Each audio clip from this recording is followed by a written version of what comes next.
How to hide birthday party on Snapchat. Hi everyone, welcome to this tutorial where we will guide you on how to hide birthday party on Snapchat. Here's the exact step-by-step process.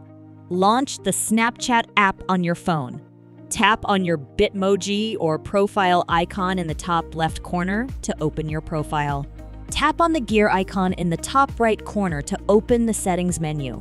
In the settings menu, look for the birthday option, which is directly under the My Account section. Once in the birthday section, uncheck the box next to birthday party. By unchecking this box, your birthday will not be highlighted to your friends, and Snapchat won't display any special birthday effects on your special day. Thanks for watching. If you enjoyed this video, please give it a thumbs up, subscribe for more content, and hit the bell icon to get notified whenever I upload. See you in the next one.